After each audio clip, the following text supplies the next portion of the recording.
finding someone with all you want. What's up, YouTube? Welcome back to my channel. Today we have yet another missing persons case that was actually suggested by one of you. I've heard of this case before, but I honestly didn't know too much about it. And when I started researching it, it took me down a rabbit hole for sure. I'm kind of surprised this case hasn't been solved. So we're going to be discussing the disappearance of Timothy James Pitzen, as well as the death of his mother, Amy Fry Pitzen. But before we get into Timothy's disappearance, we really need to take a look at his parents and their history, because it really plays a huge role in this story. Timothy's mother, Amy, and his father, James, aka Jim, fell in love after meeting at a party in 2002. They were living in different states at the time, but despite this, their romance quickly escalated into something more serious. And like most couples, their relationship had its ups and downs. Amy, who was in her early 30s at the time, had already been married and divorced 3 times previously. But she knew what she wanted and she knew what she brought to the table, even if it wasn't all positive. Amy had been struggling for quite a while with severe depression, essentially since she split up with her first husband and had attempted suicide at least once prior. She made Jim aware of this early on in the relationship. Jim didn't seem to mind though. He had faced many of his own battles as well, even having fought Hodgkin's lymphoma prior to meeting Amy. And he had to undergo chemotherapy in the process. Despite the odds working against them, Jim believed that a healthy relationship and a stable home would help them both gain control of their situations. He really saw the best in Amy, and I think he was minimizing her depression in a big way. One day, about a year into their relationship, Jim actually received a phone call from a hospital letting him know that Amy had attempted to commit suicide. She was having a manic episode and took some medication, sat on the edge of a cliff, and waited to pass out from whatever she had taken. When she finally did, she fell off of the cliff, but surprisingly didn't sustain any life-threatening injuries. Like I said earlier, this is not the first time that she attempted suicide either. While she was with her second husband, they got into an argument and Amy took her car and sat on railroad tracks and waited for a train to come. As one approached, she quickly pulled her car away and immediately went and checked herself into a psychiatric ward for a week. They began treating her and put her on medication, which she remained on up until the time of her suicide. However, she was not consistent with it and would frequently stop taking them cold turkey. Within a year of the second suicide attempt, she and Jim were expecting a baby boy and got married shortly after. This came as a complete shock though. Because of Jim's chemotherapy, it was very unlikely that he would ever be able to conceive a child. And I don't think that Amy actually wanted to be a mother at all in the beginning. She had expressed concerns to her mother about having a child. Amy recognized that she wasn't well and wasn't sure that she'd be able to care for a child. She was also very terrified of passing down her mental illness to another person. Nonetheless, when Timothy was born, Amy blossomed into a brand new person. Amy and Jim welcomed Timothy James Pitzen into the world on October 18th, 2004 in Aurora, Illinois. Of course, Amy was head over heels in love with her new baby, even spelling his name with 2 M's because she wanted him to know that he was always special. Here he was, a little boy that wasn't supposed to be, but changed their lives forever. Though Amy became an excellent mother, she was still struggling with her depression internally. And the responsibility of caring for a young child, combined with the stress of money and everyday life, caused a lot of arguing and bickering between Amy and Jim, which, as we know from her previous relationship, really triggered her depression and caused her to go further and further into it. Sorry for interrupting, but if you're enjoying this video, please make sure to subscribe, give me a thumbs up, and click the notification bell. You can also follow me on Instagram and Twitter at Kasey Shane on YT. I love connecting and interacting with you guys. All right, let's get back to it. Timothy, who preferred to be called Timmy, had turned into a happy, active, and outgoing little boy. He enjoyed spending time at the park, the zoo, and playing with his Matchbox cars. By this point, he was 6 years old and a kindergartner at Greenman Elementary School. He was thriving, but home life wasn't so easy. Amy had been bringing up divorce to Jim almost daily. As I stated earlier, she had been divorced 3 times prior, and that's what she resorted to when things got tough. She wanted out. However, Jim was adamant that they needed to work things out. I think this is partially because he seemed to really love Amy, but also because this is different than her past relationships. They now had a child to consider. But Amy had grown independent in her divorces, and she didn't want to have to answer to anyone. By the end, she had completely checked out of the relationship, even booking a cruise for her and her friend to go on together without Jim. This would have been okay, but she didn't even mention it to Jim when she booked it. When he found out, he was basically like, hey, what the hell? Which led to the last really big fight that they ever had. And I believe this is where Jim, in the heat of the moment, told Amy that if they were going to get divorced, he would do everything in his power to get full custody of Timothy. And she knew that he may stand a chance to win. Amy was not very stable and had a long history of mental illness. Nonetheless, they seemingly dropped it for a while. And the fight had passed as far as Jim knew. Things kind of went back to normal on the surface. And that's exactly how Jim describes the morning of May 11th, 2011. It was a Wednesday, and all 3 of them woke up around 5:30, 6 a.m. ready to tackle the day. So they all got ready and headed out the door. Jim took Amy to her job, where she worked as a property manager, and he just kissed her and told her, have a good day. She got out and went inside, and nothing seemed to be out of the ordinary. I believe he dropped her off that morning because her car was having some sort of mechanical issue. Next, he and Timothy headed off to Greenman Elementary, where Jim dropped Timmy off. Little did he know that Amy would be back to pick Timothy up just 20 minutes later. After, she called the school to let them know there had been a family emergency and that she would be coming to pick him up. She arrived at the school at approximately 8:15 and checked Timmy out, which the school thought nothing of because she was his mother and stated there was a family emergency. They then left in Amy's 2004 Ford Expedition, at which time they headed to an auto shop located in LaGrange, Illinois, to get her vehicle fixed. While there, one of the employees offered to give Amy and Timmy a ride, at which time she asked them to take them to the Brookfield Zoo while the car was getting repaired. The 2 of them had a fun day, and they returned to pick Amy's car up around 3 p.m. I wasn't able to figure out exactly how they got back to the auto shop, but once they picked up Amy's car, they did not head home. In fact, they headed to Gurnee, Illinois, which is just over an hour drive away. Meanwhile, Jim proceeded through his day like normal. Once he got off from work, he headed to pick up Timothy from school, only to discover that Amy had checked him out early that morning. Obviously, Jim thought this was incredibly strange because he was not aware of any family emergency, and he didn't understand why Amy would pick Timmy up without calling him. He then tried to reach Amy several times, getting more and more frantic each time he reached her voicemail. Despite being extremely worried, Jim believed that maybe Amy just needed some space and gave her the benefit of the doubt. He called and spoke with some of her family members, and none of them had heard from her either. Honestly, I don't think any of them were really that concerned in the beginning, because as long as Amy was with Timmy, they would be safe. Once Amy and Timmy arrived in Gurnee, they spent the night at the Key Lime Cove Resort. So it's a fun location because it has an indoor water park, which the 2 presumably played at before catching some Z's. The next morning, Amy and Timmy woke up and checked out of the resort, and neither of them had contacted Jim at this point. As the day progressed, he became very concerned that something had happened to them, and finally decided to report the 2 missing.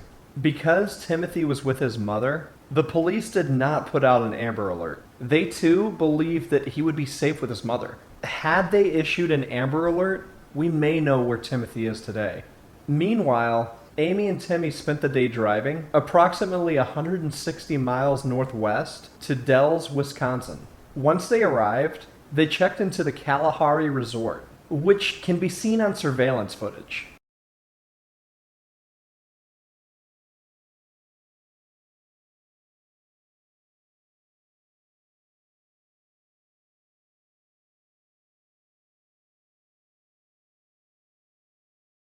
It also had an indoor water park, which the two spent the majority of the evening playing at. They both appeared to be in good spirits. Nothing raised any red flags. Later in the day, they went out to purchase some essentials because Amy had not packed anything for Timmy. She bought him toys, clothes, and some toothpaste. She also stopped by the gas station and got some drinks as well as some gas. They spent the rest of the night at the resort, checking out the next morning on Friday, May 13th around 10 a.m. This would be the last time that Timothy would be seen on surveillance footage. Once they left, they made yet another long-distance trip south to Rockford, Illinois. At around 1:30 in the afternoon, Amy called her mother and her brother-in-law from her cell phone. This was the first time that she had contacted anyone since they left 2 days prior. And she basically told her mom that they were completely fine and that they would be home in a couple of days. Basically, she completely downplayed the situation and did not reveal any information to where they were. When she spoke with her brother-in-law, she told him the same thing, that Timmy was fine. But during this phone call, she said something that was a bit alarming. Amy told her brother-in-law that Timmy was hers and that he would be just fine, repeatedly telling him that he was safe and that he would be safe. Timothy even spoke to his uncle and was heard in the background saying that he was hungry.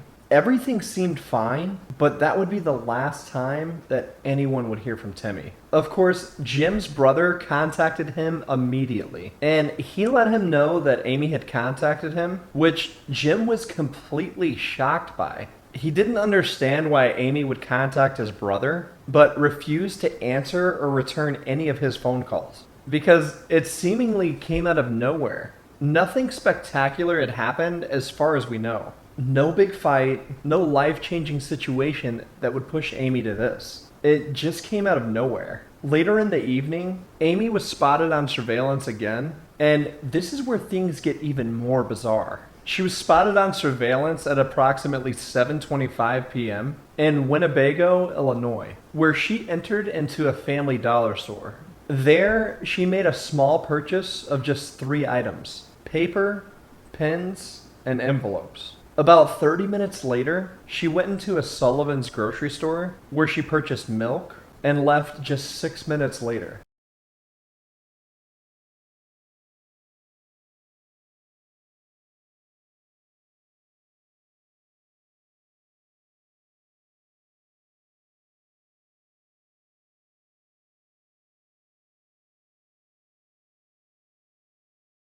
She was alone when she entered both stores. Once she left Sullivan's, she headed towards the Rockford Inn, which is located in Rockford, Illinois. When she arrived, she checked in, and again, she was alone. Amy again acted as if everything was normal and didn't raise any red flags. But unfortunately, that would be the last time anyone would see Amy alive. The following afternoon, a housekeeper entered into Amy's room and stumbled upon a gruesome scene at approximately 12:30 p.m. Amy's body was lying there, and it was apparent that she had slit her throat and wrist, along with taking a legal dose of antihistamines. Again, Timothy was not with her, nor were any of his belongings. Everything that she had purchased for him the day before, along with his Spider-Man book bag, was gone. Strangely, the clothes that Amy was wearing the previous day were gone, along with her cell phone. Surrounding her remains, there were photos of Timothy strung across the bed, along with a note that stated that Timothy was safe and he would never be found. Unbeknownst to the police at the time, Amy had also mailed out 2 letters the evening before, one for her mother and one for her friend. In the letter to her mother, Amy wrote, "I've tried very hard to fit in, to be happy, to be good to those around me. But somehow I've always felt apart from everything. Tim helped with that for a while, and maybe if Jim and I had been better, I would have been okay. But everything fell apart. And this time, there were just too many pieces for me to pick up again. I can't take the chance of Jim hurting Tim because of my choices. So I've taken him somewhere safe. He will be well cared for. And he says that he loves you. Please know that there is nothing you could have said or done that would have changed my mind. I'm sorry for the hurt and difficulties I know you're going to face. I just hope that you'll be able to forgive me one day. Police obviously were looking for Timothy everywhere. They began looking at every angle, obviously questioning Amy's friends and family, and no one had a clue what could have happened to Timmy. Investigators quickly looked into Amy's toll account, at which time they discovered that Amy had taken this trip twice in the months leading up to she and Timmy's disappearance. Once in February and once in March. Based on phone records, she had visited the hotel where she died and some of the more rural areas that she had visited with Timmy for seemingly no reason. When they took Amy's vehicle into evidence, there were 3 things that were very alarming. It was visibly dirty on the outside, Timothy's car seat was missing, and there was a large blood stain that was found on the back seat that belonged to Timmy. At that point, the police actually believed that Amy had left Timmy with someone she knew, hence leaving his car seat and all of his belongings with him. However, they quickly ruled this out after discovering that his grandma had taken the car seat when she babysat him and had just forgotten to return it. The blood was discovered to be old and was most likely not from a wound that was recent. A family member came forward and stated that Timmy was prone to nosebleeds and had one in the car in the last year and a half. In addition to that, when they tested the blade that Amy used to kill herself, they discovered that it only contained her blood,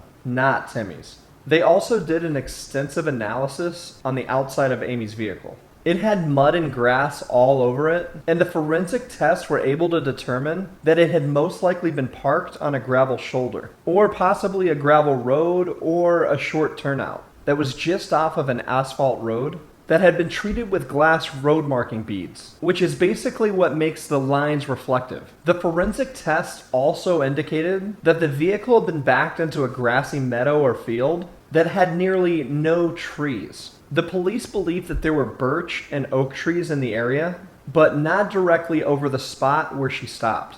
They also found that Queen Anne's lace and black mustard plants grew in a row along the border of the field or shoulder of the road. The evidence led to only grasses growing in the area, which led police to believe that the car was parked in a meadow and that it could only be farmland that was not being taken care of because the grass had not been cut. There's also a likelihood that there's a small pond, stream, or creek in the nearby area. Amazingly, they were able to narrow down that the meadow is most likely located in northwestern Illinois, with Lee and Whiteside counties as the most likely location. But they could not rule out Carroll, Ogle, and Winnebago counties. It would basically be impossible to search everywhere in those counties. The only thing that has been recovered since then was Amy's cell phone, which was discovered in 2013. It was found along the side of the road of Route 78. However, it brought forth no new evidence. People have called in sightings of boys who they presume to be Timmothy Pitzen repeatedly. The most recent being in April of 2019, when a man that was living on the streets of Newport, Kentucky, told a woman that he was Timmothy Pitzen,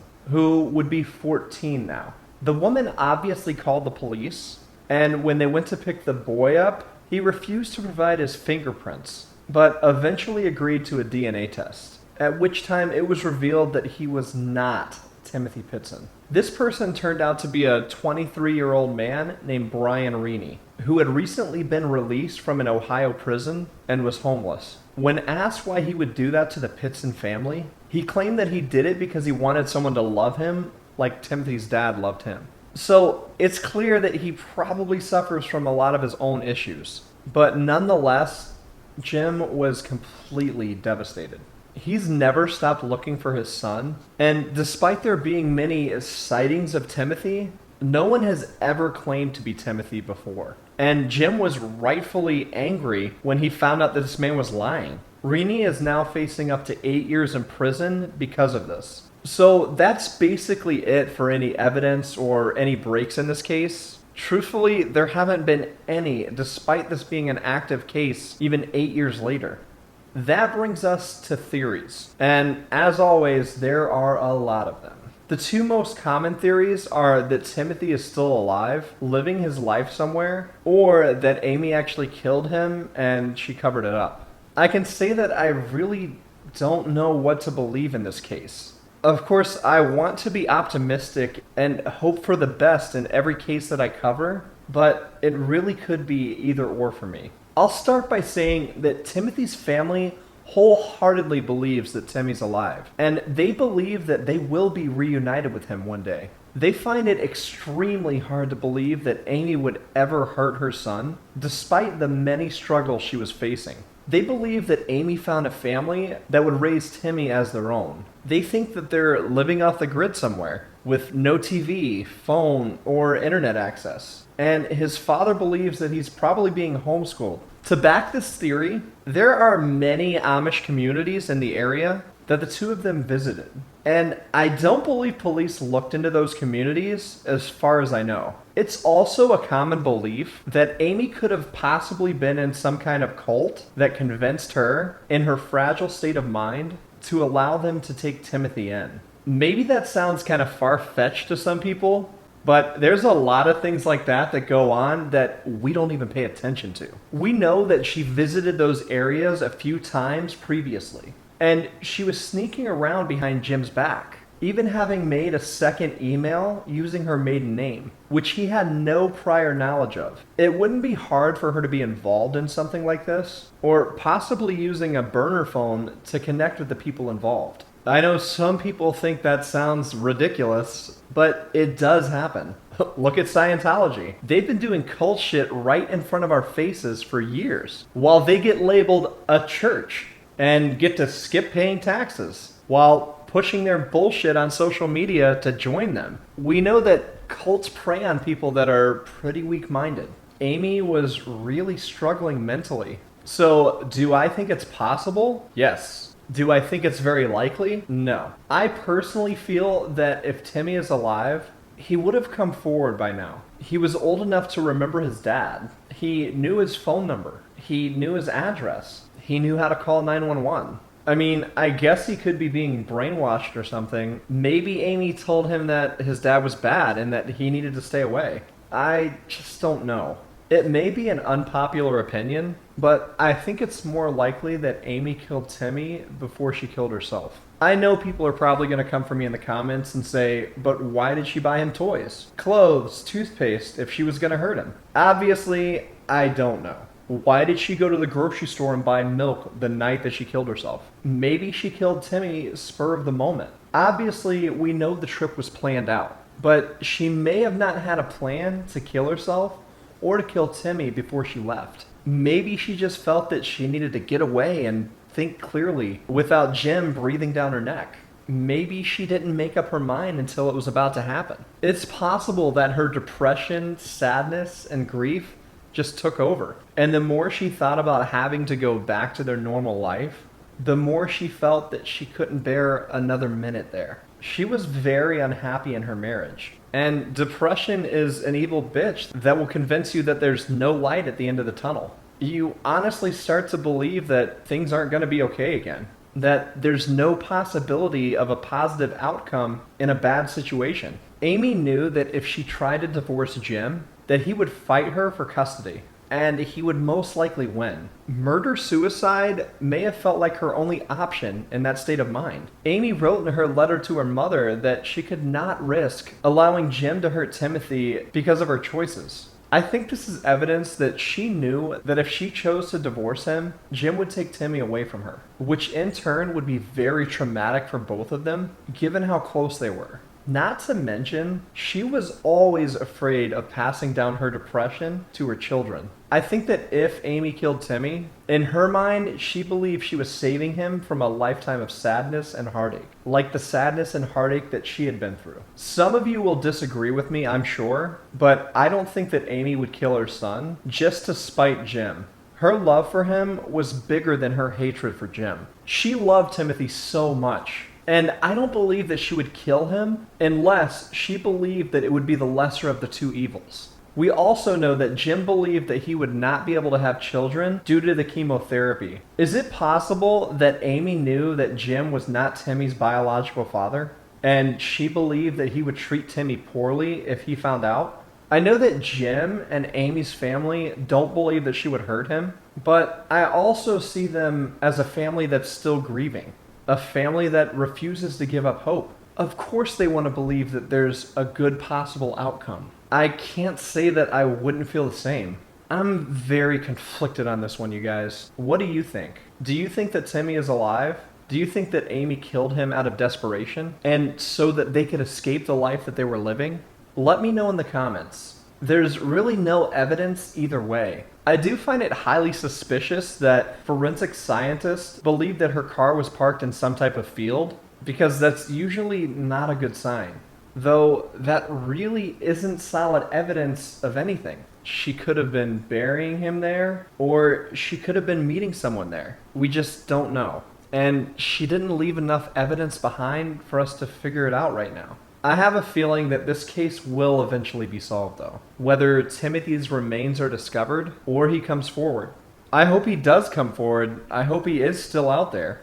If he is out there, I hope he decides to come forward at some point, because he has a family that loves him so much, and they're still waiting for him. They're never going to give up hope. But that's it for me today, guys. Thanks for watching, and as always, remember the name Kasey Shane. I'm out.